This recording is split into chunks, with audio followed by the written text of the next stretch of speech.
What would be a good reason for people to be like, okay, maybe CBDCs are not so horrible? You know how they're going to get people into this new system? They're going to offer them money. All right.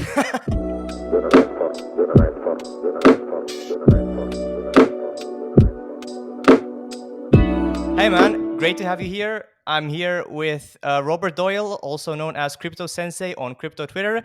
So you're the founder of DeFi Sentry and Cryptonaries. Do you want to introduce yourself? Yeah. Hey guys, Robert Doyle, also known as Crypto Sensei in the crypto space. Happy to be here with you, Cyberpunk or Andre, whichever one you want to go by. I originally built Cryptonaires. Cryptonaires is a crypto community where people can get educated on some of the best cryptocurrencies in the space. We also have a partnership with another Discord, Carolina Keith's TA Discord. So when you sign up for Cryptonaires, you actually get our community where I teach. I have two sessions a week that are going about an hour and a half to 2 hours, where I go through maybe 100 different pieces of crypto news each session.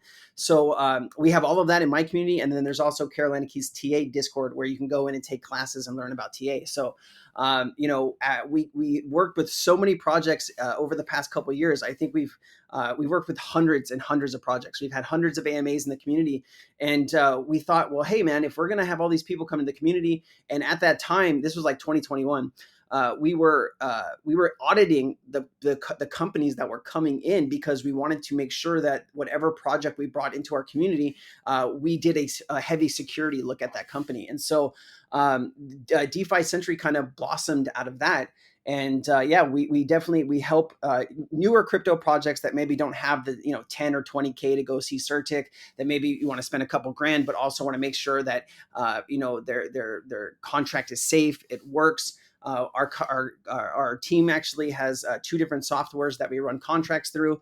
And we also go line by line through code to make sure that there's no issues. And in 2021 and part of 2022, we actually helped some of these newer projects fix code before they actually launched the contract. So just a lot of things that we do with both companies that kind of coincide with each other. And so at the end of the day, we're just trying to help create a safer space for people that enter the crypto market. And when they're dealing with these projects, at least they know that, hey, this company's looked at the smart contract. If anything should Yeah. happen, it's not going to come from that side. So yeah, man, it's been a great journey the last couple of years, and I'm just kind of thankful to be here and talking to you, my dude. Awesome, dude. Yeah, thanks again for accepting my invitation. And that's incredible. I think the fact that you're building new companies on top of tech that did not exist a few years ago is really cool. And it's kind of what I wanted to talk about. You've mentioned that you founded DeFi Sentry. You're helping projects audit their smart contracts. So like, I'm quite nerdy about stuff. I like to get like into stuff and understand it and figuring out how it works. So I'm kind of curious. What are some of the common things that you see when you normally go through the process of auditing a smart contract? What are some of the common pitfalls that you normally see? So often you'll find, and I read a lot of the reports that come out from the contracts that we've done, but often you'll find small errors, mistypos, things that maybe in the line of code, maybe the person hit the wrong button or something, and something doesn't deploy correctly. And so, we spend a lot of time. We can turn around an audit within 3 days, because we do have, people on standby that are just ready to tackle any business that comes our way. We've built technology on top of Mirex, and we have two different sources that we run code through.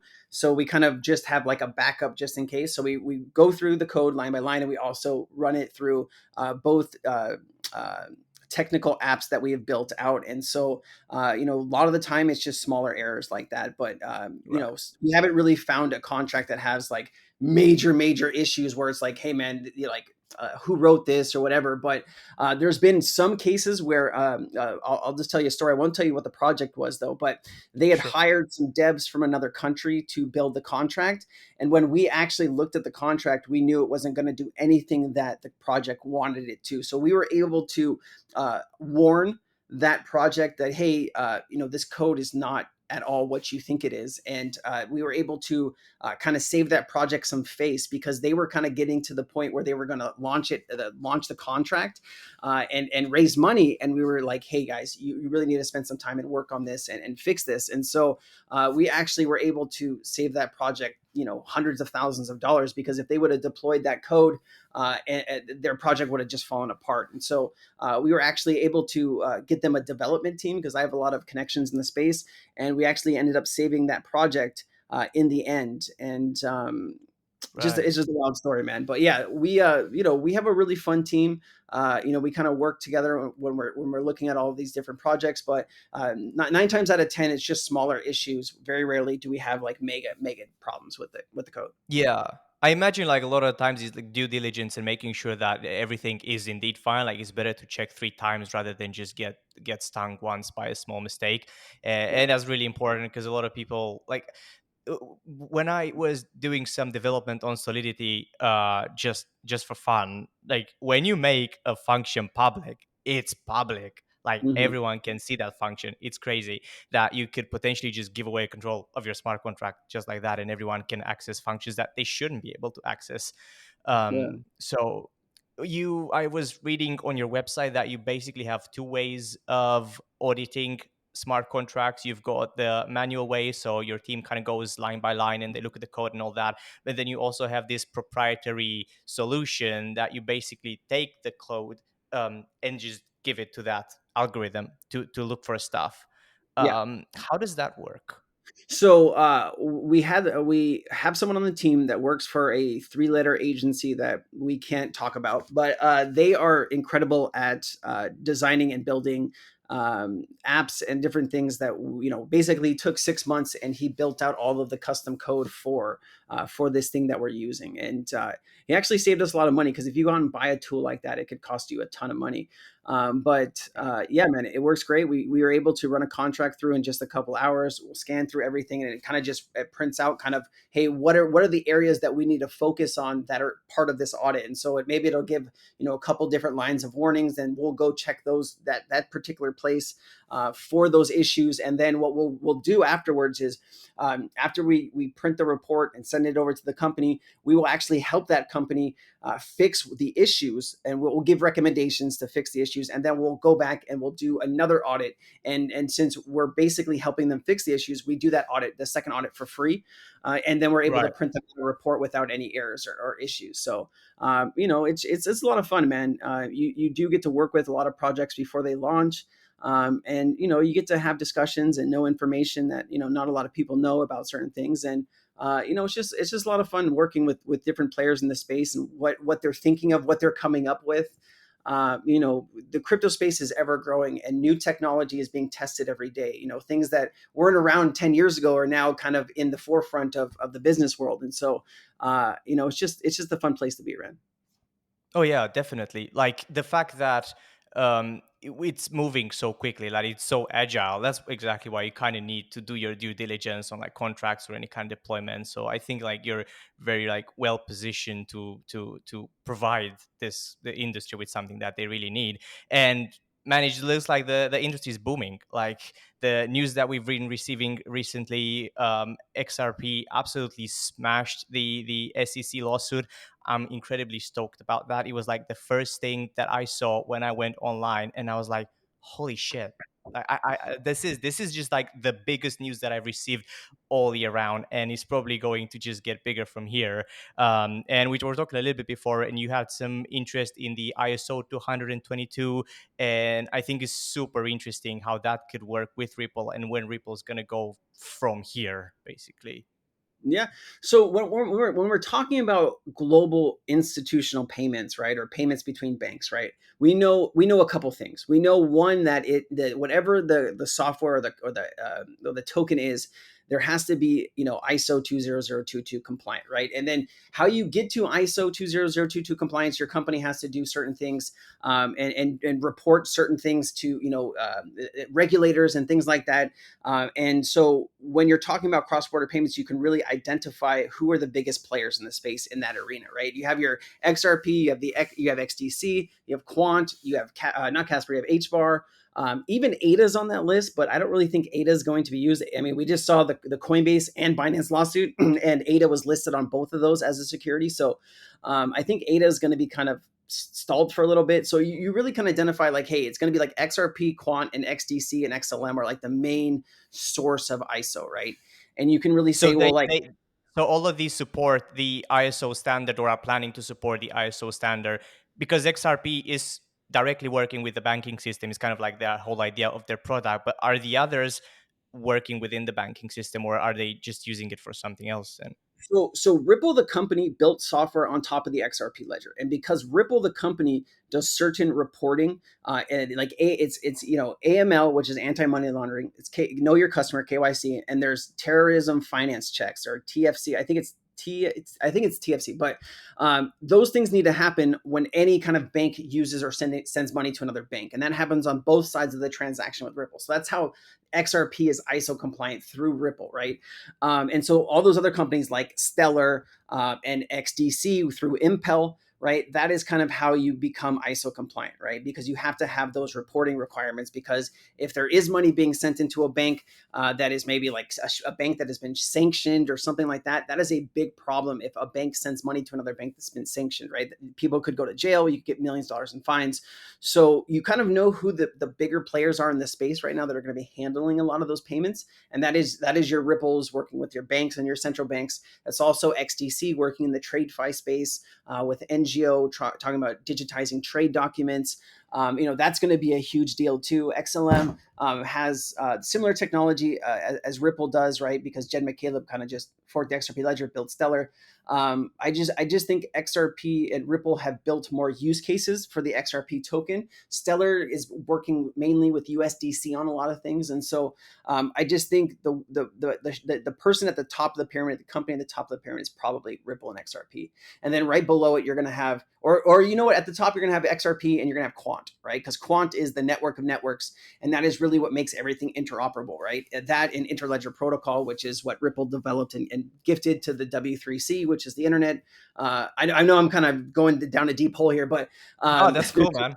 there's just so much to know how all of these connections are made. But I would say that since Quant has a lower token supply than Bitcoin does at 14 million and some change, and it has all of the use cases and interoperability, I think you're going to see a Quant price similar to a Bitcoin price within the next 5 to 10 years. I do think it'll get 5 digits easy because I see it as a multi-trillion dollar multi-trillion-dollar blockchain, right? That's what Quant and Right. XRP and all these guys are. Where, So where there's is just, it? Where is it right now on the market cap? I don't think I've heard of Quant. Or if I have, I haven't done a lot of research on it. I got you, brother. Let me look it up real quick. But it's probably right around $100. Coin market cap. All right, give me 1 second. I'll tell you in just 2 seconds here. Quant Oh QN. yeah, So Quant, $101. yeah. So if you Uh, look, circulating supply is 12,072. Total supply is 14,881. So it has a basically 7 million token less than Bitcoin, and Quant really does have all the use cases, right? You're sitting right about $1.2 billion market cap right now. So if I think this is going to go to $1 trillion market cap over the next 5 years, that's 1,000x from where it is right now. And I don't know, that would be, yeah. yeah, 1 billion would be 1,000x. So I do see Quant at a much higher price than it is right now, because when you hear people like the head of the BIS talking about network of networks, or Christine Lagarde talking about network and networks, they're talking about Quant. So Right. So you have the that's different from the parachains that Polkadot has. Oh yeah, yeah. So Right. yeah, Polkadot's a whole nother beast. Like people often ask me to explain to them what FedNow looks like.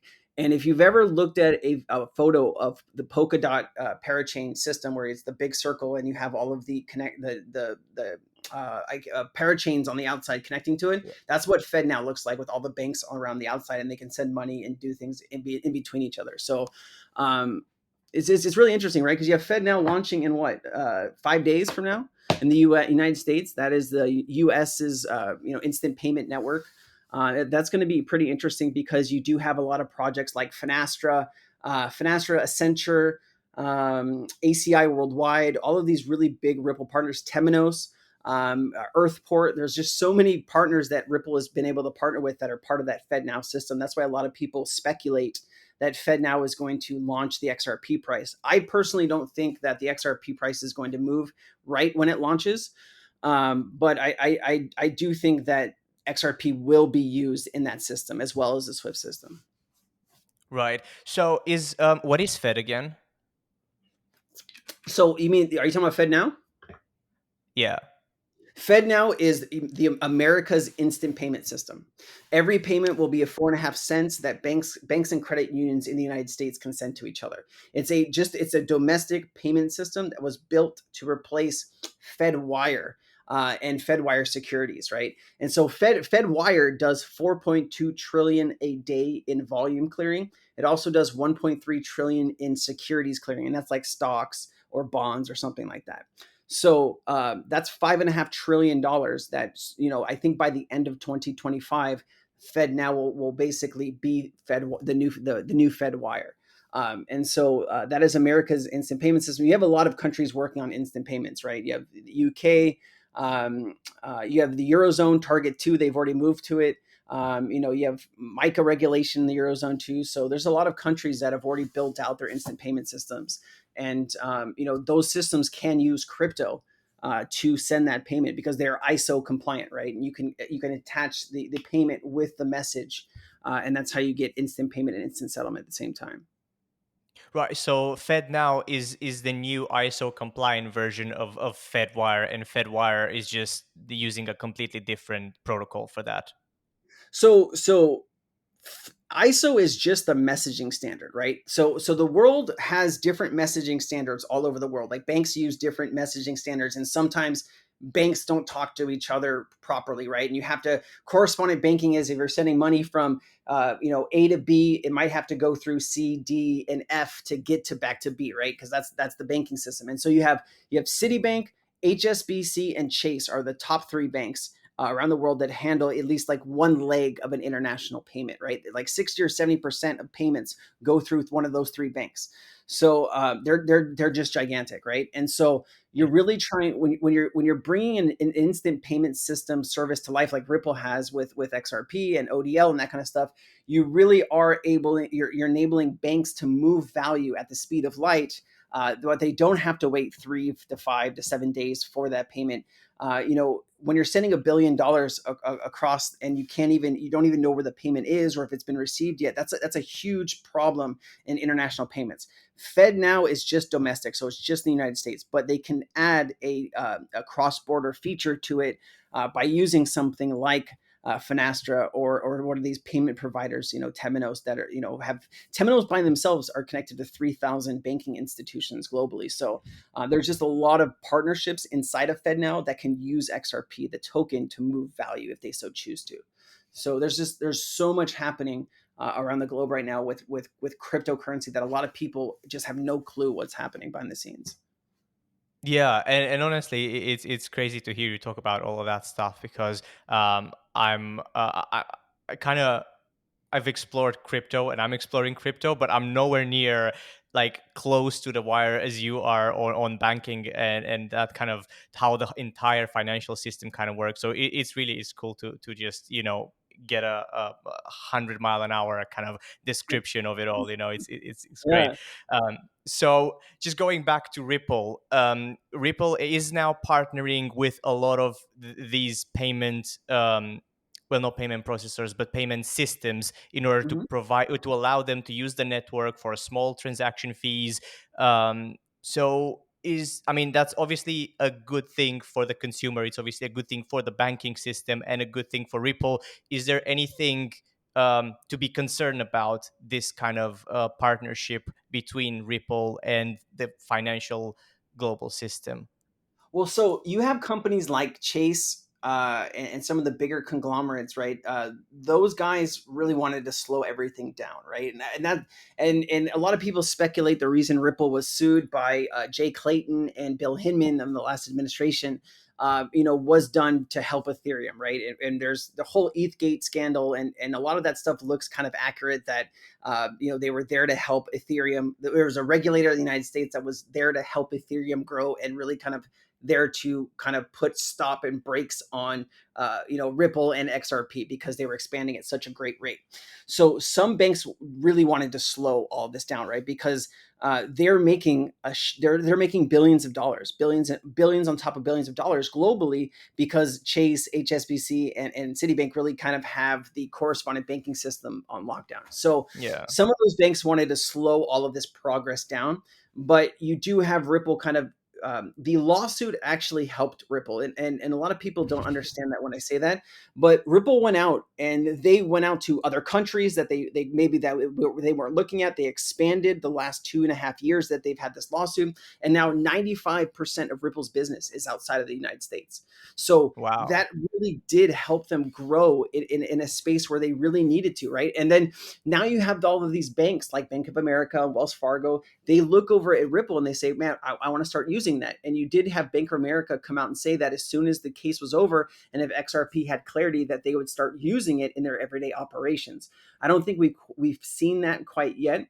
But there are some banks that don't want this crypto, this crypto ecosystem to come in, and there are some banks that are opening with wide arms and adopting it. So it just depends which bank you are, right? If you're afraid of this new system and you're making a ton of money with the old system, you don't want the new system. You just kind of want everything to slow down. But if you're Visa or MasterCard or American Express, which are all Ripple partners through different partners, they can charge 3% or 2% and then pay a penny for the payment and really make even more money, right? And so you have two groups: one that will adopt the technology and use it to make more money, and then you have one that want to slow it down and keep everything how it is, right? Those are the Yeah. incumbent banks. So you are really kind of at this situation where banks have to choose. Do I want to go and offer these new services to my customers, or do I want to keep things the same? And the banks that decide to keep things the same, those are the banks that probably will go out of business over the next 2 to 5 years, right? Because when your customers want instant payments, right? You want to be able to send money to somebody like you send an email, right? It's very easy, it's very simple. Yeah. You can transfer your stuff, and you're not charged an arm and a leg for it, right? When you go into Chase Bank and you want to wire some money to somebody on the other side of the planet, they're going to charge you $25 or $50, right? And if you're sending $200 or $300, that is an insane amount of money to pay for that one transfer.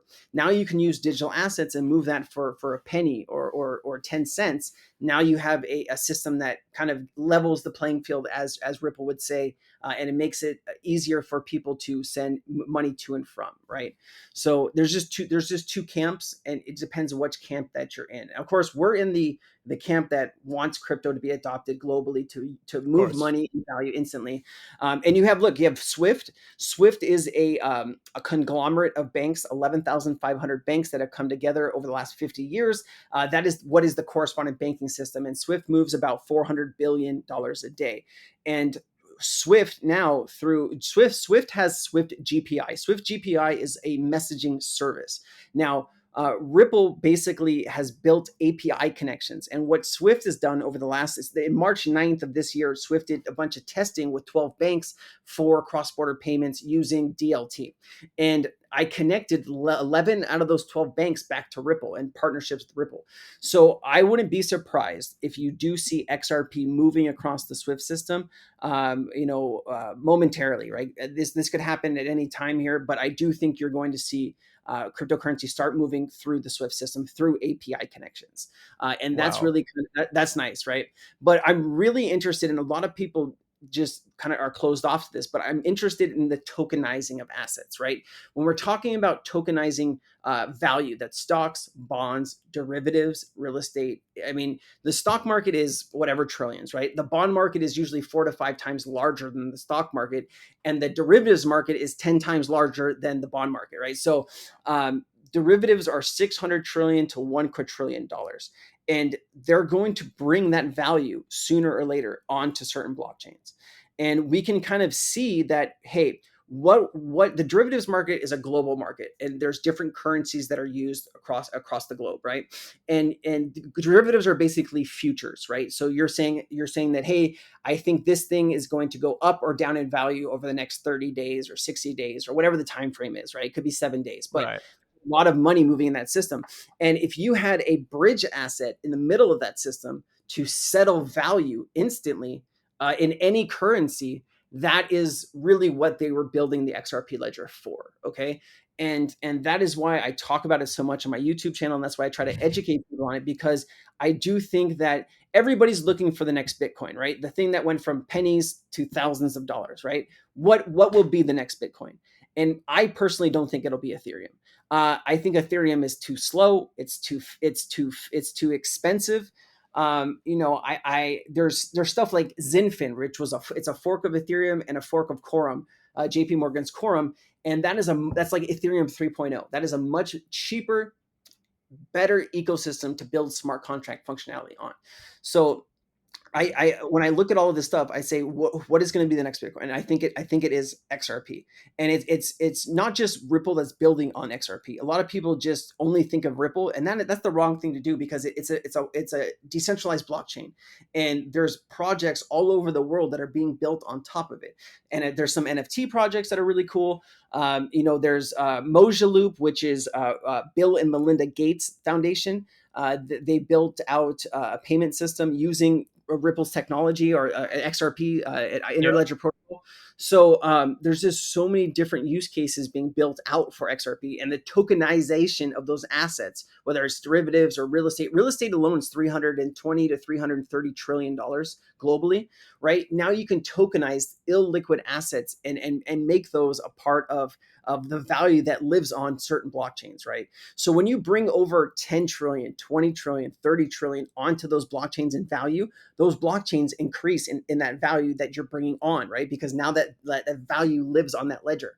So it's going to be pretty incredible to watch this develop over the next 5 years. It's going to take some time, but there's incredible use cases being tested right now that I think are going to really take shape and bring this value onto these ledgers. So the thing with Ethereum is that it's already kind of like, if you're considering investing in Ethereum now to 1000x, you're already a little bit late to the party. Like Ethereum's already been, yeah, it was 2014, 2015 when it was launched, and then I mean, it's obviously a blue chip asset, a blue chip chain. It's got like not the first mover advantage, but it's kind of high up there. I put it in the blue chip category with all like Yeah, Bitcoin and the old ones, Litecoin, and I don't know, Bitcoin Cash is kind of a suspicious one, but it's kind of up there, right? Like Ripple never really had that boom and never recovered from the first big bull run that we had in 2017, 2018. Like Ripple, I know a few friends of mine, myself included, we bought Ripple in around 2017, and I DCA'd my way up to when it was like $3.50. yeah. Like I haven't averaged out yet ever That's since, so yeah, it's just I do think Ripple will really become a lot more useful, and it being more useful, obviously, there's a lot of space for speculation there. But I was curious to see that Ripple didn't perform nearly as well in this, well, I say this 2021 bull run as compared to the 2017 bull run, and it was probably due to the It case that was. they were fighting at the time. It was. I mean, you remember back right in 2020, as we got into 2021. That 2021 was a crazy year, right? Money was flying around everywhere. Crazy, Like crazy. it was so much fun. And I don't know how many millions of dollars that we made community members in 2021, but it was a lot of money. Because we were finding projects that would, did 1000x, 100x, and we would keep finding them. And 2021 was nuts. But you're right. And you got to understand too, and a lot of people don't understand this. We're still in a speculation market. We're not in a utility market yet, and Oh yeah, we're yeah. yeah, we're getting to utility market. But when you had the case over Ripple's head, yeah, it wasn't going to perform well. But what I did was, I knew that I had faith that Ripple would come out, ahead as far as XRP not being a security. Now, we still need to support Ripple because some of the cases are going to go to trial for Brad and Chris, and we need to be able there to be able to support them because we've supported XRP and Ripple over the past 2.5 years. We shouldn't stop now, right? Now that we have clarity for our end, we still have to keep pushing for Chris and for Brad because they were the ones been fighting the SEC this whole time and with their attorneys. So Yeah, man, we do need to do that, but it is a speculation market. So as we get into 2024 and 2025, that is a different story, because now you're going to have regulation globally, right? Because you have the UK that just passed the Digital Markets and Infrastructure Bill. That is really going to help out XRP, XDC, Quant, and XLM, right? Those are really the utility tokens that are probably going to thrive in England. There's a lot of people that own XRP too, because I see a lot of cab drivers, will take XRP as payment. um, I hey haven't man, seen any. I haven't seen any yet, but I'll keep an eye out for them. yeah, man. So I see some different photos on Twitter with people posting different things, and so this guy was in the back of a cab saying, "I will take XRP." He took a picture of it and he posted on Twitter. But that is really going to help the UK, right? Because the biggest financial markets in the globe are like the United States and New York.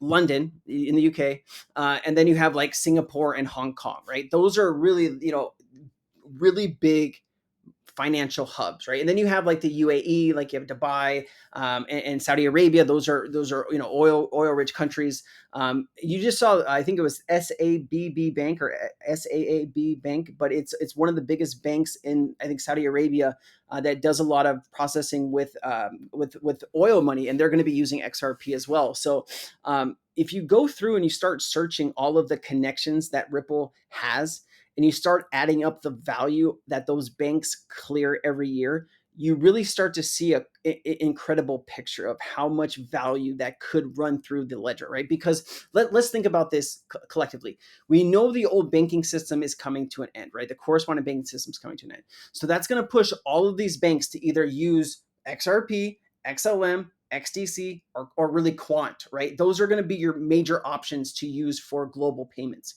And when you start adding up all of the trillions and trillions and trillions of dollars, it's in the quadrillions of value is transmitted just by some of these Ripple partners every year.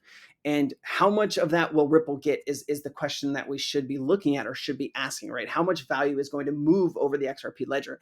And I think it's going to be trillions, if not quadrillions of dollars a year moving over the XRP ledger, just from all of the connections that I've been able to make personally through all of the information that I've kind of dug through over the last 4.5 years. So It's what a would lot. that do to its market cap? Like, are they gonna like? Is the idea that they're only gonna be using Ripple as a channel, like comes in, goes out, that's it, or is it going to positively impact, apart from adoption, but is it also going to impact its market cap? Like, are banks going to be incentivized to hold XRP in order to transact more easily and more quickly? Great question, brother. Great question. So you have something called the Basel III framework. Basel III is going into Basel IV, and what this is it's a framework for banks that they can say, hey, you have to hold a certain amount of X, Y, and Z asset to back up like deposits or back up securities that they hold or back up whatever.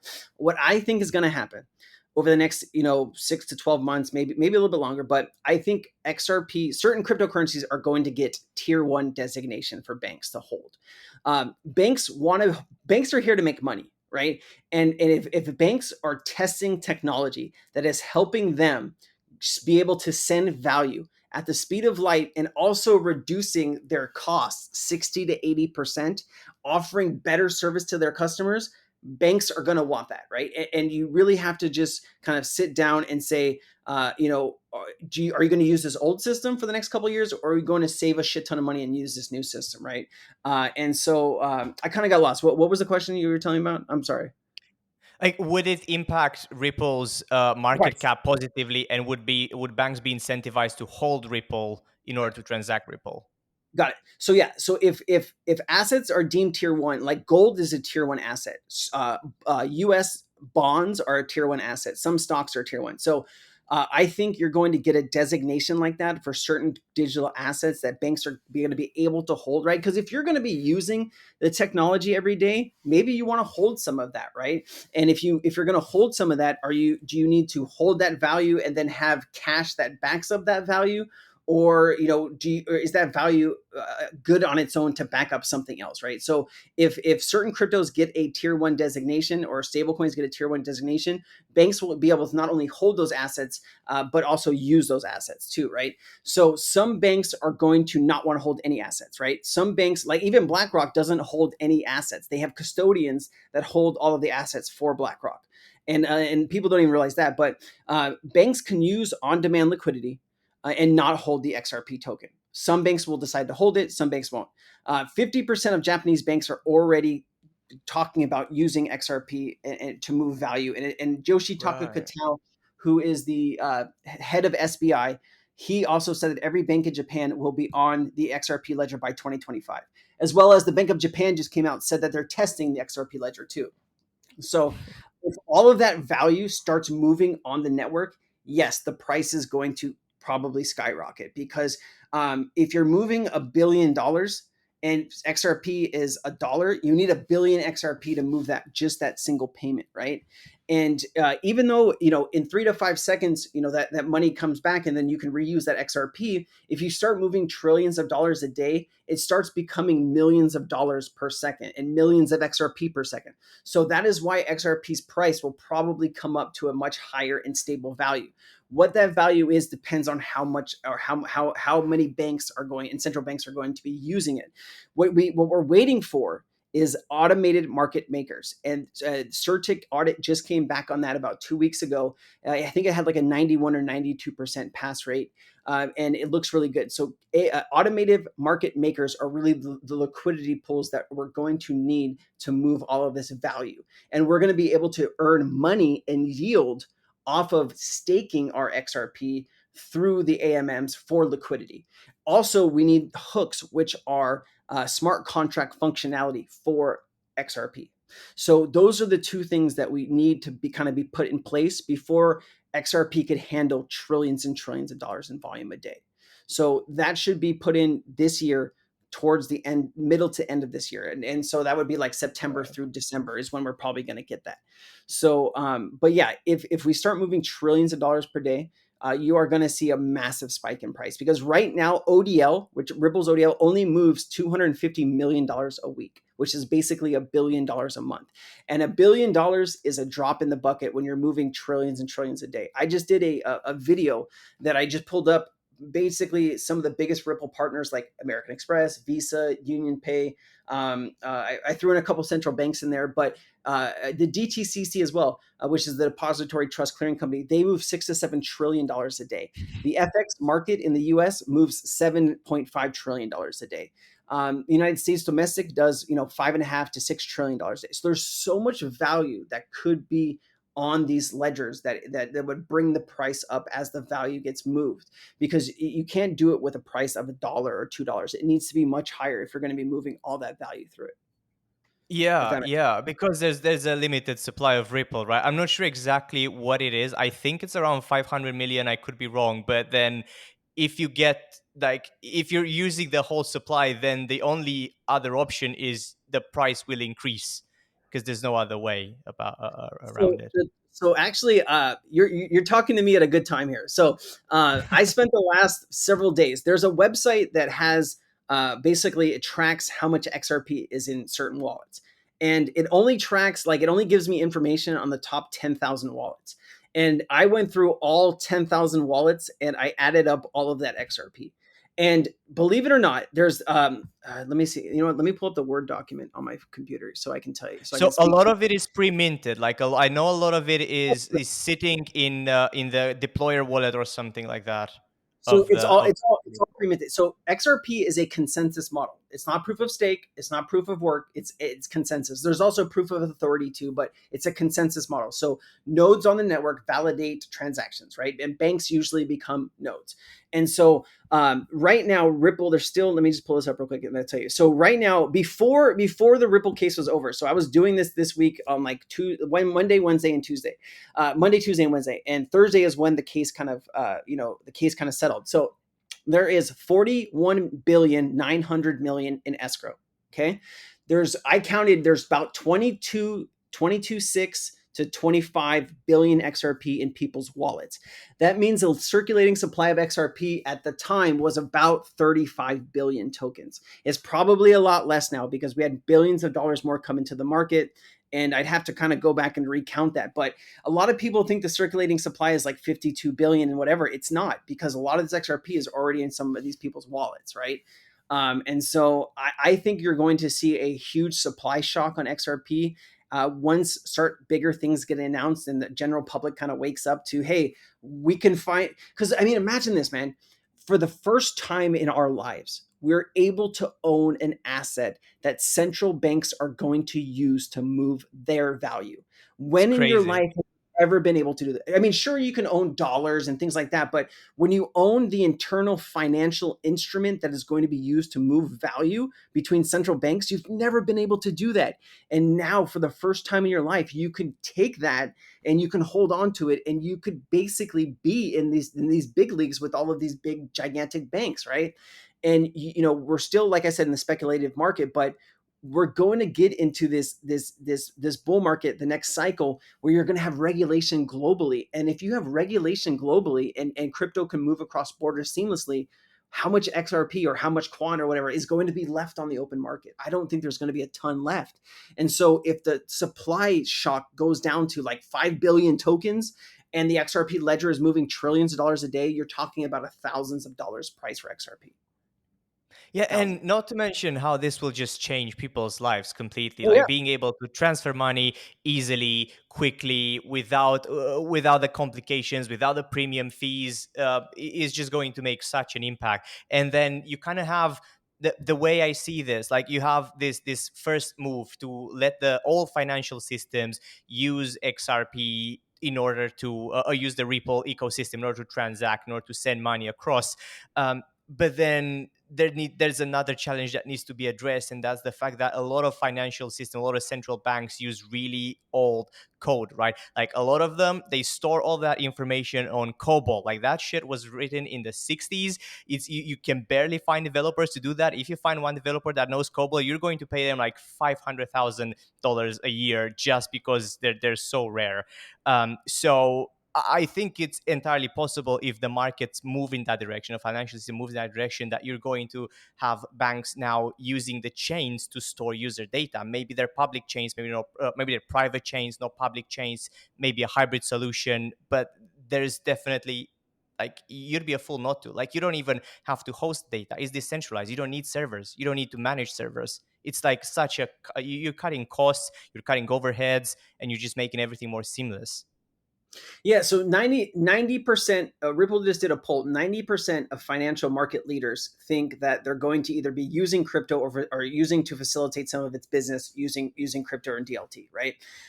When you're talking about, the old system is supposed to go off on November of 2025, right? The movement to ISO 20022 it was supposed to be from November of 2022 to November 2025. It got pushed out because Swift wasn't ready. And so it's still, the end date is supposed to be November of 2025. And that's when everyone's supposed to be on the same ISO messaging standard. So if the whole world is on the same standard, they can use any kind of digital asset to settle that payment. They can use USDC, they can use XLM, they can use all this stuff. But what it is, and what you're talking about here, is it used to take banks quarters, 3 to 6, 9, 12 months to integrate new banks into their system. Through APIs now, Ripple can do it in a matter of weeks. So if your bank says, hey, and you're going to see this too, right? You're going to see a lot of silos, right? And what I say by silos is banks are going to create, some banks and institutions are going to create their own token inside of the bank, right? You're going to have like the Digital Bank of America token, the Wells Fargo token, and the Santander token, or whatever it is, right? And the bank internally is going to use that to make transfers in between each other or do with partner banks, right? And this is what you see with JP Morgan's Onyx coin, right? They have a blockchain called Onyx. They're probably going to force some of the smaller banks that they work with to use this system and not use whatever else. But there's going to be a lot of banks that are going to be able to use this new technology for not a lot of development costs, if you know what I mean. Because Ripple can kind of come in and say, hey, your bank needs this, this, and this, or your central bank, your country country, see, Ripple built out a whole software for central banks. And what this is like is, you've ever gone to a movie and you're like, man, I want popcorn, I want an icy, and I want some Butterfingers, right? But your friend is like, man, that's gross. I want a hot dog. Everybody in every country is going to need different stuff, right? They're going to need different requirements to serve their people. And when you talk about a central bank, right, 93% of central banks are working on a CBDC, right? It's like 1 out of 4 central banks now are working on a retail CBDC. The wholesale CBDC usually comes first. And why that is the wholesale is for the central bank to send money to other central banks or settle institutional payments with the central bank. The retail CBDC is for you and me and for merchants, right? Businesses. Okay. So you're always going to get the wholesale version first. But now you have 1 out of 4 central banks doing retail CBDCs, which means over the next couple of years, you're going to see retail CBDC launching after retail CBDC. You have China, which has already launched the digital yuan. You have India, who has the digital rupee. You have other countries like Hong Kong that are testing the EHKD. That's a Ripple partner right there. All of these central banks are working on some type of central bank digital currency, and you're going to see a massive amount of stuff roll out over the next couple of years. And a lot of these central banks are going to choose Ripple. Why? Because Ripple has a proven track record, right? They have been in business now 11, 12 years. The XRP ledger has been running for 10 years. It's been tested by all of these banks. It's been sandbox tested. It's all of the testing has to take place before any bank is going to think about using that technology. And I always get some people in my comments saying, oh, this new cryptocurrency just launched and it's going to take over. It's going to take over this, and the person doesn't understand the level of testing that has to be done before even a bank or a central bank will consider using it, right? And that usually takes years, guys. Like, it's not a situation where it takes, hey, with this new system, we're going to go ahead and implement it and use it, because that hasn't been battle tested, right? And that hasn't been proven to work yet. So, there are some new technologies that are being created, but they're not going to get the market share that Ripple or Stellar or Quant is going to get, because they have a proven track record, and they've been working with regulators and institutions and central banks for years, and that's who they trust, right? And this is all about trust. And that's what people kind of don't understand. They just think that a new currency is going to be created and it's going to take over everything. It's not how that works. It really isn't. And it's going to take time. It's going to take time for sure. It will take time, yeah, 100%. It will take time, and it will take people getting used to it. It will take a lot of testing, internal testing, like you said, external testing.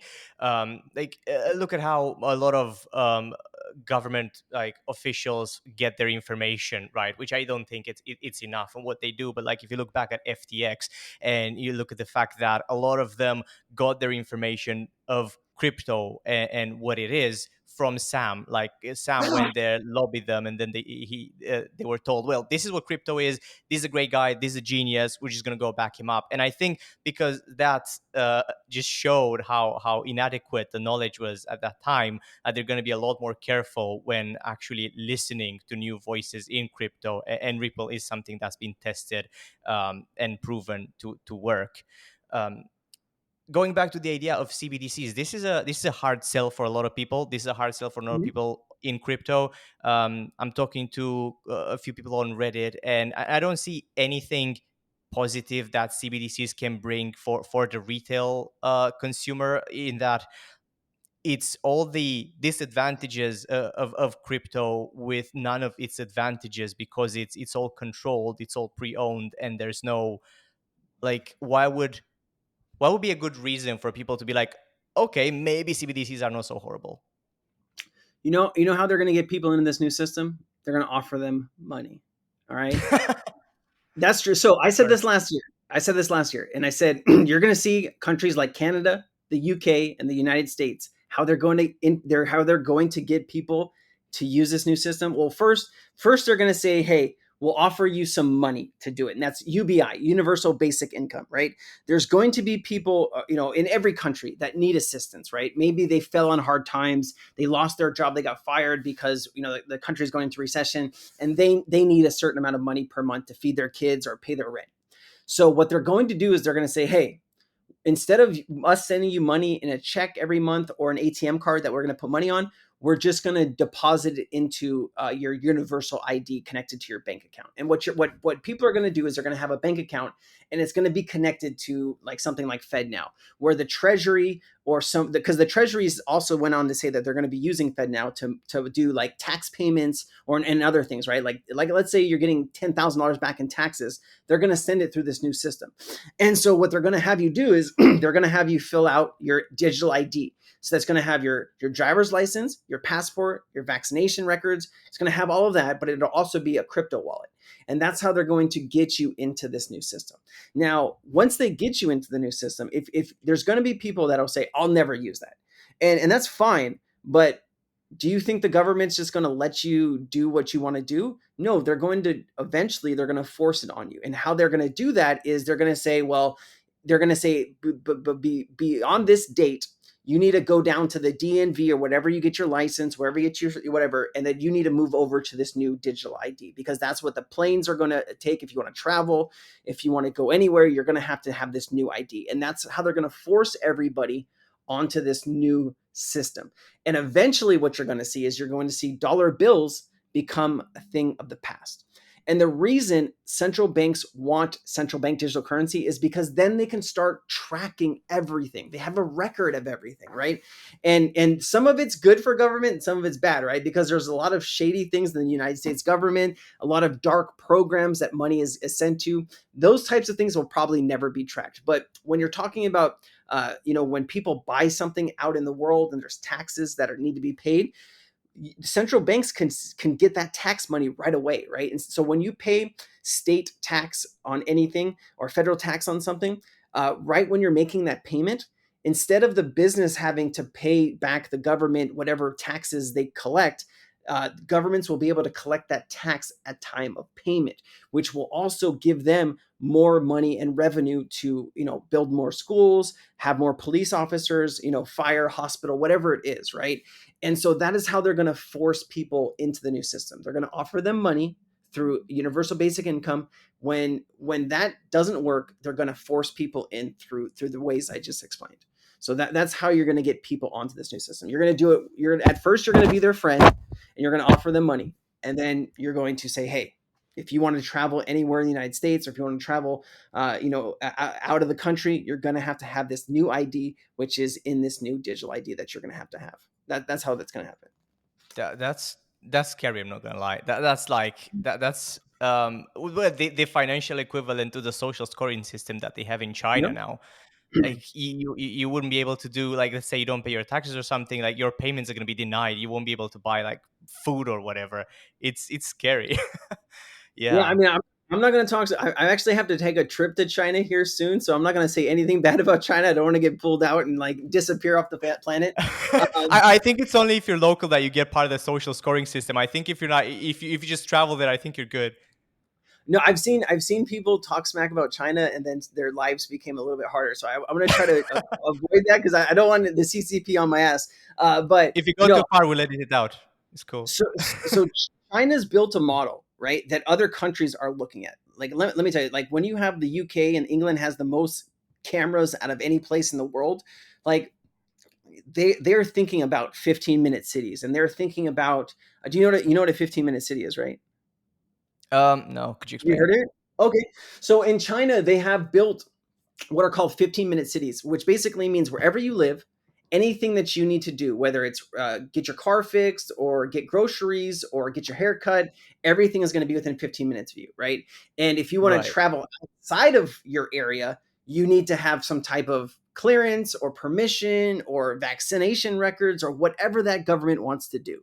So China is really the breeding ground, the proving ground for what other countries might be looking at. Like France, for instance, has all of these riots due to the police officer shooting the kid, and so France may be thinking about, how do I control my population? Well, they might take a page out of China's book and build some of these 15-minute cities. It's going to be hard to in certain places of Paris and things like that, but governments are looking at China and they're saying, hey, there's some good things here, but there's some bad things here. But governments are always about control.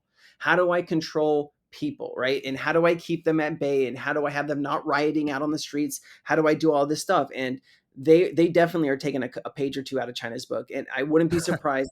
It'll be very hard to do it in a place like America because you have a lot of outspoken people with guns and different things. Like that's why America is a really hard place to invade, right? Because not only you have the military you have to deal with, but then you have, there's more guns in America than there are people. So that is why America is definitely a hard place to take. But other countries like Canada, the UK, definitely China, they are looking at that and they're thinking, how can we implement this in our countries? And so over the next 5 to 10 years, I wouldn't be surprised if you saw more of those 15-minute cities popping up here and there. And they're trying to make control. They're trying to get control of the population. And when you have all this new money coming in, right, that's another thing for people, right? Let's say XRP went to $1,000 tomorrow. How many people would be multimillionaires or new billionaires in the world, right? And so how do you control those people? And so there's going to be a lot of taxation, and you're going to be able to buy your way out of a lot of this stuff. But if you don't have money and if you're just a regular person, how are you going to live over the next 20 or 30 years, right? And that's really what we need to be focused on in the grand scheme of things, is making sure that public policy, that we are speaking up and we are being heard, that we don't want some of these certain things, right? Like with CBDCs, you don't want the government themselves to have the bank accounts linked to the people. You want to have the bank accounts linked through your bank, so the government doesn't know what you're buying and you're spending money on, right? And there's also programmability in that money too, right? You're probably not going to be able to use money that the government gives you through CBDCs to do certain things like buy a gun, buy drugs, buy alcohol. Those are the things that you're probably not going to be able to do with some of this money, because and I'm talking about like if you're getting money, if you're out of work, or if you're getting extra money because you have kids to support and the government's helping you with assistance, that money already you can't use in some places. It would be crazy to think that you wouldn't have the same you wouldn't have the same things that kind of block certain purchases, right? And so anyways, that's just a whole different rabbit hole to go down. But CBDCs are going to help countries track money and value and taxes, and that's really why they want to implement them, because they will be able to really understand how much tax is supposed to be coming in, and they can collect it at the time of any sale, because it's so cheap and it's instant to send those payments, right? So yeah. Right. Yeah. So in theory, you could argue that okay, well, CBDCs are gonna help countries be more prosperous, and then they can do more for the people. But I mean, history shown that that's rarely the case when it comes to government. So it could go either way. Like I'm not. Yeah, it could go either way. On CBDCs and on control, I think. If the government wants more control, the government will have more control, and people will do whatever they can to resist. So if we're going to see CBDCs in adoption, I can probably also predict that Monero is going to go up quite a bit. People are going to have their CBDC wallet, and also they're going to have a Monero wallet on the side to go and go about and get some other things that are not necessarily legal. Yeah, and I mean, we're all humans, and we all have our vices, right? Some people it's smoking, some people it's drugs, some people it's alcohol, some people it's whatever, right? And yeah, we all have to kind of live our lives with our vices, and yeah, certain CBDCs. But think about a country that does not have a lot of, like, if you look at Africa, right, or India, they don't. A lot of their population don't have bank accounts, but they have mobile money wallets. Okay, and if you're a country that is, has a large part of your population that lives below the poverty line, when you create a CBDC, you actually are going to be able to offer people that maybe you weren't able to connect with before, offering them loans for school or for to build a business or a home.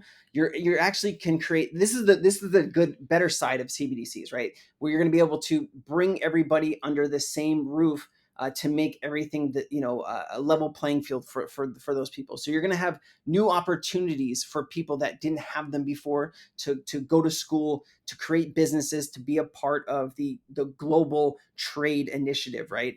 And that's the better side of it, right? The darker side is what kind of you went over, and what we spoke about just a couple of minutes ago. And finding the balance in between the dark side and the good side is what we need to be speaking up about, and making sure our voices are heard when the conversations are happening in Congress and different places about a central bank digital currency, and how that's going to work in that country.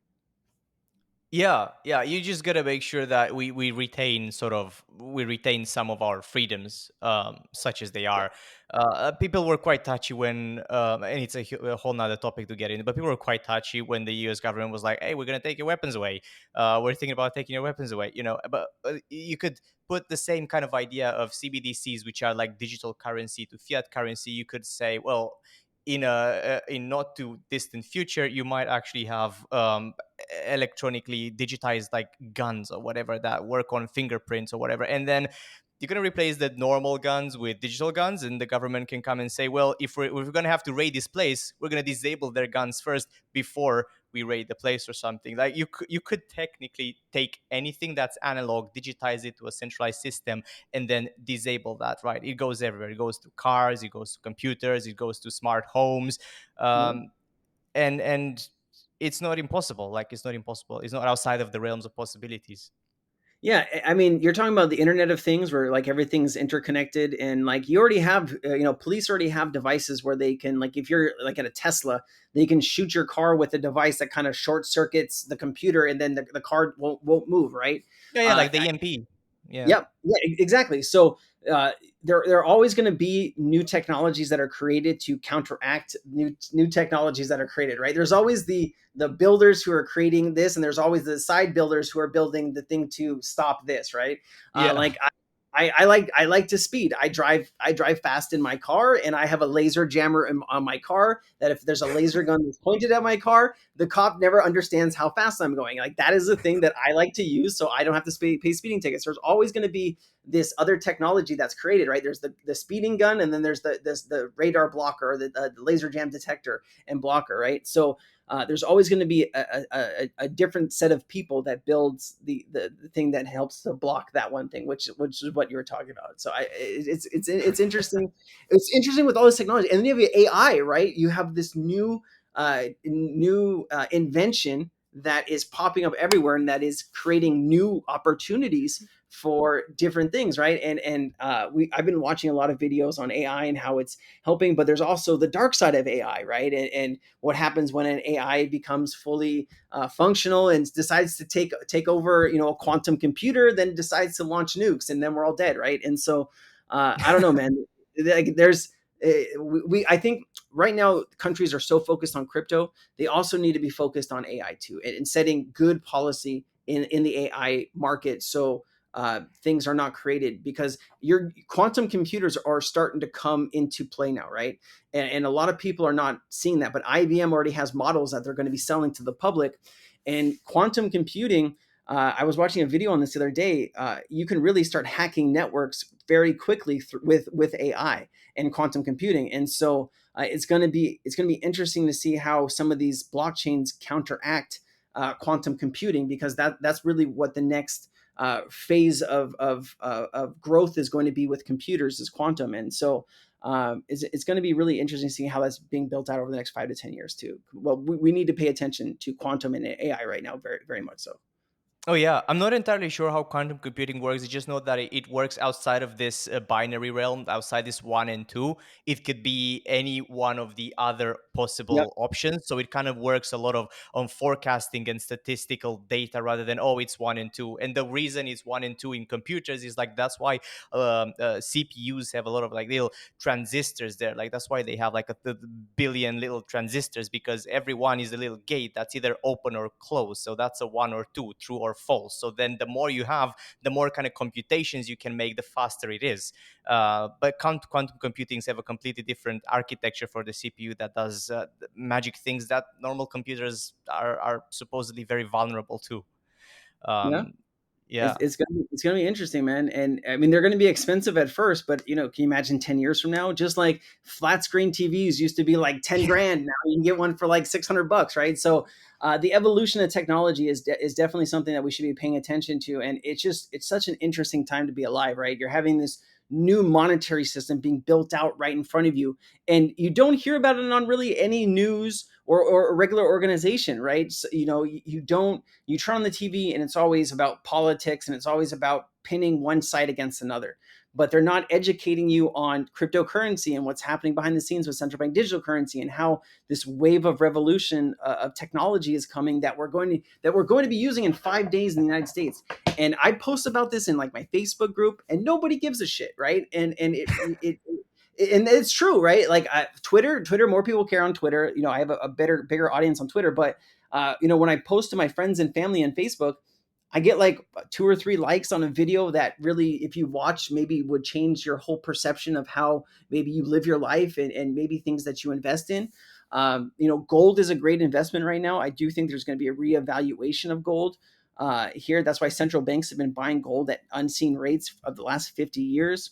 You have the BRICS alliance that are coming together in August. August 22nd, 1971 is when the US got off the gold standard. Now, August 22nd of this year, I wonder what the BRICS countries are going to do. There are some comments. There are some people that are thinking that a reserve currency is coming, something like what the IMF has. I don't think it'll be a reserve currency. I think what they might do is they might release a payment currency backed by gold and maybe oil and maybe other stuff, right? And that China has enough gold to create a brand new currency backed by about 2%. They could make a $6 trillion new currency. And then they could use that to facilitate trade between the BRICS countries and the BRICS alliance. There's a lot of countries that want to join the BRICS right now. And it's really interesting to see how all of this is going to play out too, because I'm really big on like geopolitics. I want to know what's happening in China. I want to know what's happening in India. I want to know what's happening in Africa. I want to know what's happening all over the world, because crypto is a global ecosystem. And when you start learning about other countries and what's happening in those countries, you can start putting a bigger picture together of what this is supposed to look like in the next couple of years. And really, I loved some geopolitics, man, because it's just so interesting what some of these other countries are doing. But if anyone's listening to this, gold is probably something that is a very stable asset. Banks hold it now. That's a tier one asset, and I do think that's going to be revalued here pretty soon. So we'll have to see how that happens. Interesting that you're saying that gold is going to be adopted, might be adopted again by some financial bodies. Is not something that I would have guessed. Uh, Yeah.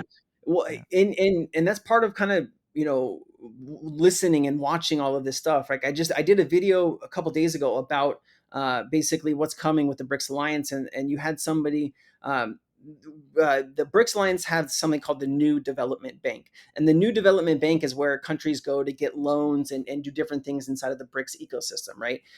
And you had the vice president of that bank saying that, hey, we're working on possibly a reserve currency, but that's still kind of maybe in the distance, far away. But a lot of people think that it's going to happen next month in August. And so yeah, central banks have been buying gold at just insane records, and I just think that's for a reason. And you got to pay attention to that.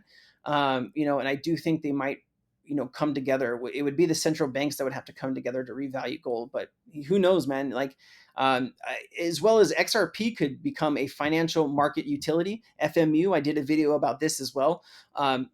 So they're in the United States. There is a council that designates financial market utility. Like if this, something like the DTCC is something that is so important that if that went down, the whole system would be fucked, right? And What's the so DTCC? the DTCC is the Depository Trust Clearing Corporation. They Right. clear stocks at different stock sales all over the world, and they have like 20 locations or 22 locations, and they clear anywhere between $6 to $7 trillion a day. And it's about 2.5 in 2022. They cleared 2.5 quadrillion dollars in 1 year. And so the DTCC was working with the DTCC for the past 6 years has been working on a DLT solution to settle all of that value, and that's called Project Ion. Project Right. Ion is working with R3. So you have the DTCC working with R3, right? And the R3 is a private blockchain company, but they have built bridges to the XRP ledger and the XDC ledger. And so they could use XRP to settle those transactions if they wanted to, or they could use XDC or whatever. But I do think they're going to use XRP to settle a lot of that value because it settles in seconds. It's pennies to do it, and it's in any currency. And XRP is built to be a bridge asset, right? So let's say it's coming out in US dollars, but you wanted it in Bitcoin, or you wanted it in Great British Pound, or you wanted it in this new currency that's being created for the BRICS, right? You could decide whatever currency you wanted to. And that really does help people, right? If you live in a country, let's say you sell stock and you live in a country that your currency is very volatile, you could sell the stock and you would get paid in 2 to 3 days through the correspondent banking system. You would have you might lose a lot of money from that sale because let's say the currency goes down 1% or 0.5%, right? That could be a Yeah. lot of money. If you're talking about $1 million, 0.5% could be, tens of thousands of dollars. So, there's just, you have to watch what financial market utility systems are using. There's like 7 or 8 of them in the US. So Ripple could be considered a financial market infrastructure, or an FMU, financial market utility, where the United States and the council could designate the XRP price to be at this level, so banks could use it to facilitate the FX market, the DTCC, or whatever else, right?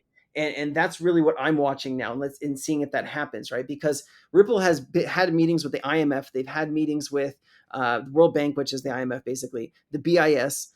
They've been in all of these rooms already, and they've had all of these deals that they've been working on. And so they're working off a playbook from 2020. And something like XDC came out in 2019. I don't think they were using that or testing that at the time. And so I think it's Ripple, Quant. Those are going to be the major two infrastructure for interoperability for this entire system of digital assets. It's Wow. pretty crazy. It's pretty It crazy. is. Yeah. Honestly, yeah, we could just go keep going at this. It's been great, honestly. We can keep going, or if you want to wrap it up, we can wrap it up. Right here. Uh, Let me grab another water, Andre. Give me 1 second. yeah, I'll come sure. back. All right, I'm good, brother.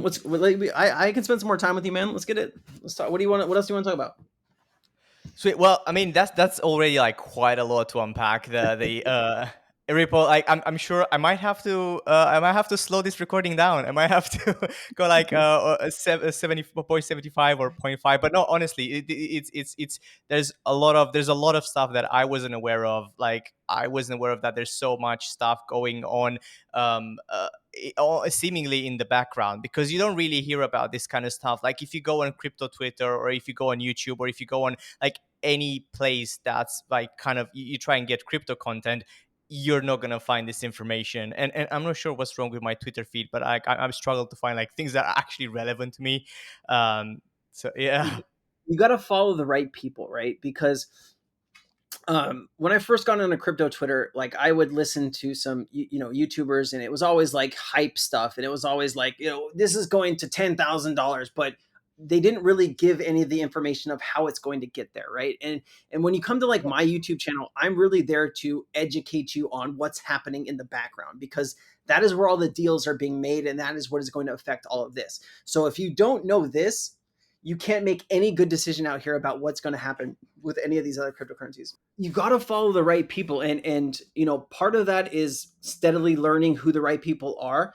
But there's so much information that gets put out on crypto Twitter, and what I do is I spend most of my days digging through different things that people find. Sometimes people will post something, it'll have a word in there that I'll take that word or that company or whatever it is, and I'll start digging into that, right? Who's connected to this and who's connected to this? And when you really spend thousands and thousands and thousands of hours in research, you develop this kind of skill about kind of figuring out what's going to happen in the future, because you've learned all of this stuff that's happening in the background. And that's how I make my decisions on the assets that I own. And I don't get into crypto to buy into speculative tokens. Like that's when I first got into crypto, I owned like 200 tokens. I thought I was the king of crypto, and you can't manage all of that. And I've really kind of narrowed it down to like 15 or 20 crypto projects that I hold that I'm going to be holding to this next bull market, right? And then I'm going to take some massive profit. I'll put it into some other assets.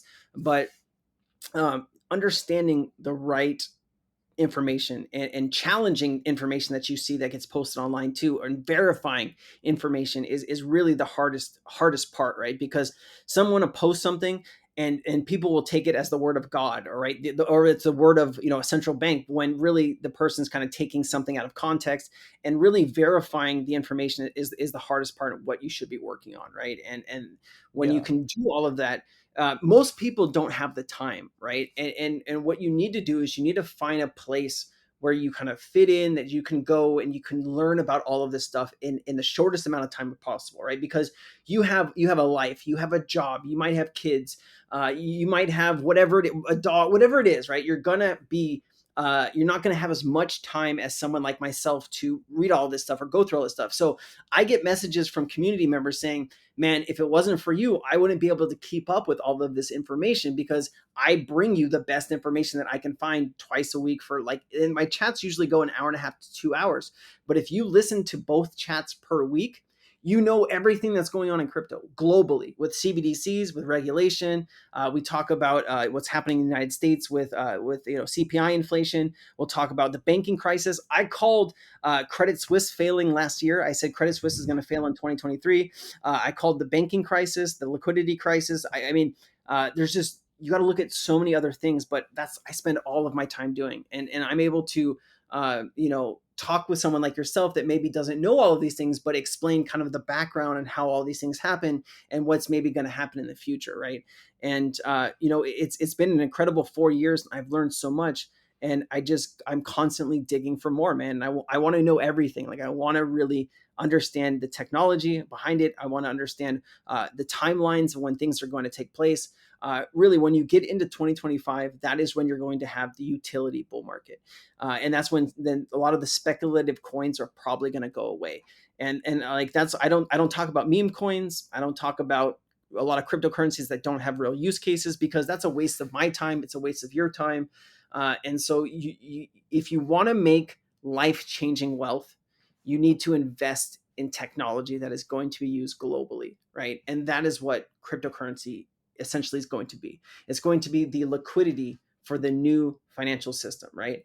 And that's your XRPs, your quants, your XLMs, your XDCs, and those are really the four cryptocurrencies that I would focus on. If you're brand new to crypto and you don't know anything, focus on those four. And there's some other cryptocurrencies that I'm bullish on, like Casper Labs, HBAR. You have IOTA. I like BioFi, which is a cryptocurrency project that is under $500,000 market cap. That they're building that blockchain phone I was That's telling you about tiny. earlier, dude. Oh So yeah, that yeah. so this company has deals with some of the biggest mobile providers in the world. And one of their partners is with a company called MTN. MTN has 289 million subscribers in Africa and parts of India. And so when you're going to build a blockchain phone that can pay you back, that's under $200, it's a 4G phone because it's in Africa and they don't have 5G yet. And so I think that phone they're going to sell millions of those phones, right? And then they're building a 5G version with Verizon. They have a contract with Verizon. They're building a 5G blockchain phone for North America, Canada, and Europe. So they're going to have millions of phones over the next 5 to 10 years that are going to be produced. And I think BioFi is going to be one of the bigger projects that is going to blow up to like $1 billion market cap out of nowhere, because they're going to sell all of these phones and they're going to be using all of these different utilities. There's also projects like Gala Games. Like, I was so early in Gala Games that I was able to buy 8 Gala nodes. I bought the first several of them for like $3,000 each. I got in pretty early for Gala nodes, and so I have 8 founders nodes. I have a music node. I have a Gala movies node, whatever it is. I also am in another node project called Playable. That's still kind of a project that's being built out. They're about to release a game next month, actually in August. It's one of their first games. That market cap's like $500,000, but we got into that project so early in Cryptonaires that we were able to I bought 20 nodes for basically $5,000, and I've already taken $8,000 out of in profit. So I'm already positive 3 grand in profit from this project, but I also own now 20 nodes, and each of those nodes gets paid a certain amount of crypto each day. And so I've been able to build passive income streams from these nodes that I'm going to be able to own for the next 5 to 10 years. And if those projects are successful, and if they go to 5 million, 10 million, 50 million, 100 million, I'll be making a really nice return on all of that I've already made all of my money back on.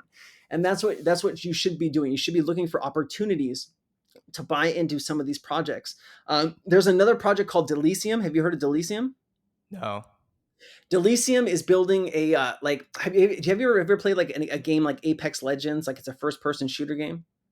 It's I like a play Call of Duty. I haven't played Apex Legends. I okay. played, yeah. I'm like big into like RPG MMO. Well, I used to be into MMORPGs, but I'm kind of into RPG, Dark Soul, Bloodborne kind of thing. Okay. But yeah, I like all sorts of games really. Nice, man. So, Delicium is a blockchain game. So it's basically a team of 3 people. You go out and you loot and you fight and you bring things back. And so they have different versions, but they're also building AI tools into their game. So let's say you go to sleep, but you want your AI to go out and collect certain things, so you can build weapons, so you can build bigger things. You can actually have players go out that are AIs to go do your work for you, which is kind of cool. And you can make money from the game. But they're also building like different AIs that you can type in. Like there's one called Alice, and Alice, you can tell Alice to buy, you can tell Alice to make 10 Bitcoin wallets and put zero point 0.5 Bitcoin in each wallet. And then you could tell Alice to, start trading that. They're building just all of this technology that you're going to be able to write commands into what you want your wallet to do, or this AI can create 100 wallets or 1,000 wallets and do all this different stuff with them. It's kind of cool. But they're also building other AIs it's like your digital twin. So what it'll do is you'll connect it to your Twitter. It'll go through all of your Twitter posts. It'll go through everything that you've ever said and create a digital copy of yourself.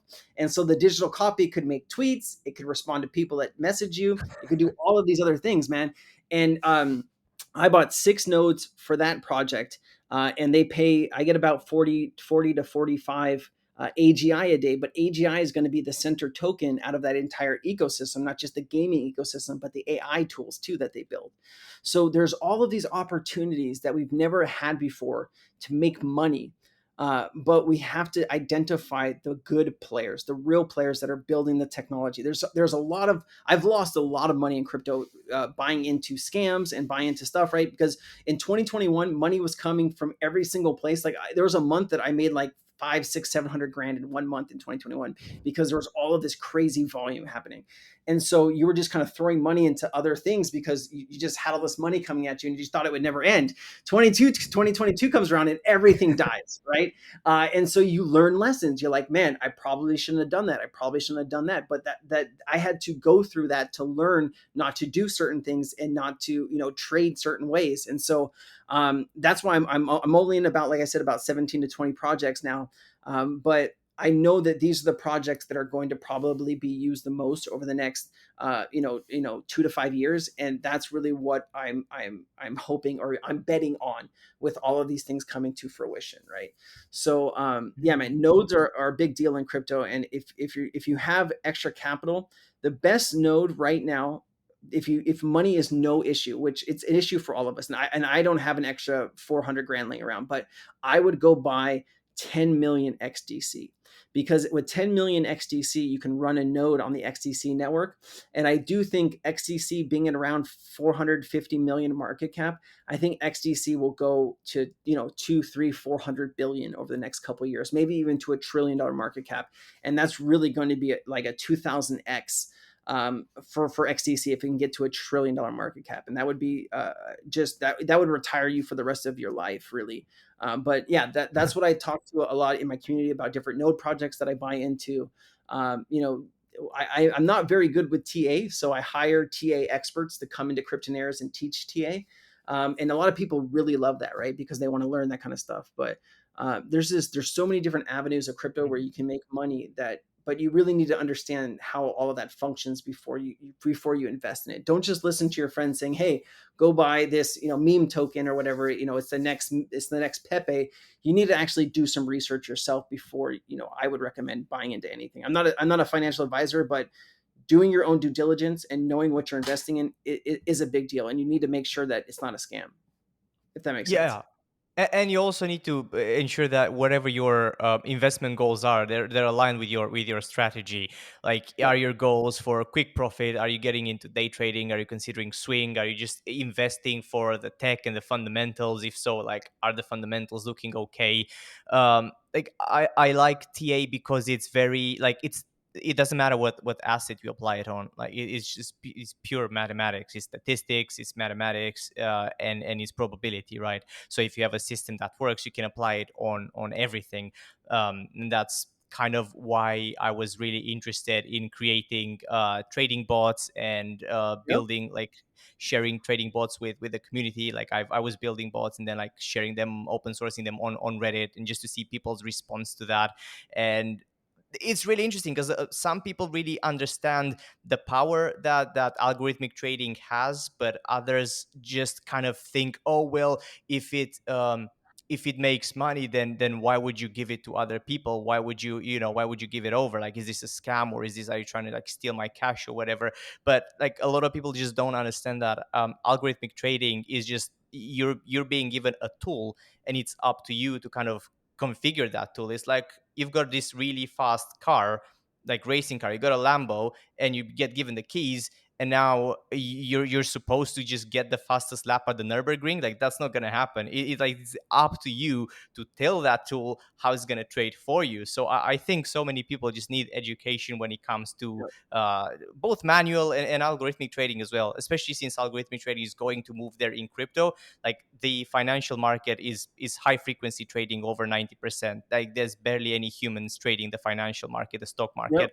uh, it's going to happen the same to crypto. It's just a matter of time, but it will happen a lot quicker than it happens in the financial market, because it took the financial market about 20 years to get that point. It'll probably take another 5 from here for crypto to be completely, yeah, algorithmic trading. And you're absolutely right, and there's a lot of technology that's being built out in that. It's interesting, right? Because you just brought up something which I thought was cool. You created a trading algorithm that made you money, right? Whether it's 5%, 10%, 50%, whatever it is, but then you gave that away. You could take that algorithm and you could go to somebody like Astrobit and say, hey, I want to list my trading strategy. This is the success of that I've had. This is a proven track record, and then you could actually make money from that, right? And there's just these new incredible ways that people can make money now that they weren't able to make before, right? And that's right, like the circle of life, where you have new technology that comes along, that there's new ways to make money, new jobs that are created as old jobs kind of go away, right? It's kind of the circle of how things work, right? With Yeah. AI and automation, that might take over a job where you had somebody, folding a box or putting something in a box, right? And you can automate that. But so some jobs go away, but other jobs are created, right? And it's a very interesting. It's so much fun to be into, man, because you really are dealing with technology, and you're dealing with money, and you're dealing with finance, and you have to learn all of these different aspects, right? And it's about growth. It's about you can't just come into a market and know everything. You need to find a place or find somebody that you look up to, or you that knows more than you, that can kind of take your knowledge from a 1 or a 2 to a 7 or an 8, right? Where you can actually function and know exactly what's going on, right? And that takes time, and it takes energy, and it takes commitment, right? And if you don't have any of those things, I would just kind of maybe be careful about the crypto market, because it is really a quick changing market. And if you're not paying attention to certain things, you could get wrecked, right? So you just need to be careful. Yeah, you don't want to end up on Wall Street bets, if you know the subreddit. Yeah, I do. Man, I've seen some lost porn there. It's horrendous. Yeah, and the scammers too, right? Like it's bad. Like I check my YouTube channel all the time, and there's these new scams, and it's like, man, I just wish I could get rid of these people, man.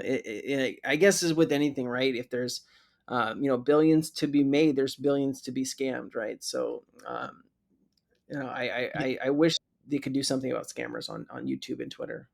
it took about 2 or 3 hours after the SEC XRP news that came out, and then I already started being bombarded with scams on Twitter about airdropping XRP, celebrating the win and stuff like that. It's crazy. Like there's people that already have these bot farms built, ready to deploy thousands of accounts, and there's really so much. There's nothing you can do. Like imagine someone that's got a farm of proxy servers. They have like 5,000 IP addresses, and they can just deploy these bots. It's really hard to manage. Like, what are you gonna do apart from just blanket just banning all of them? Reddit has a pretty good way of dealing with it. Like sub communities in Reddit, some subreddits don't actually allow you to post up until you have a certain amount of karma, like people upvoting your comments or your posts. So until you have a, let's say, 20 comment karma, you can't actually post on that subreddit, which pretty much gets rid of a lot of bots or makes it very hard for them to post.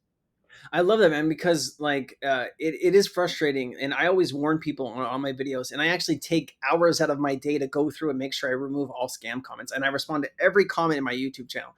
And like it means a lot to me, right? Because people are taking the time to watch your content and listening to your content, and then they're taking the time to write something to you, right?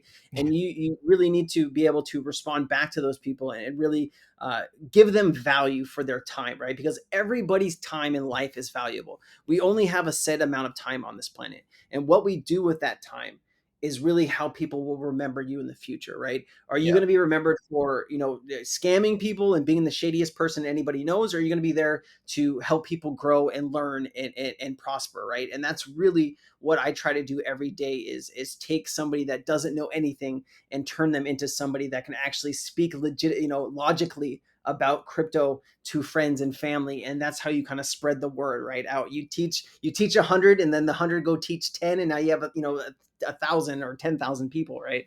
But it's a lot of fun, man. And I know you have a very good knowledge in the space, and just talking to you, it seems like you're able to create different opportunities, not only for yourself but people around you, like your friends and your family, to help them get bot trading or do whatever else you do, right? It's been a really fun conversation with you, man. Oh yeah, likewise, man. Seriously, it's been so cool to hear about all of the developments that happen in the financial system, which, like I said, I don't know a lot about. So it's great to hear that side of things.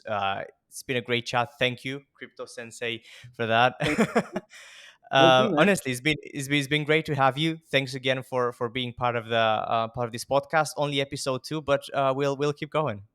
Going strong, brother. And hey, I will come back anytime you want, man. It was an honor to speak with you, and thank you so much for your time. I know your time is valuable. So I hope if anyone made it to the end of this, you are a crypto warrior, and we both love you very much for watching all of this. Thank you. Amen. Thank you. Thanks, man. Thank All you, right, brother. everybody. Talk to you soon.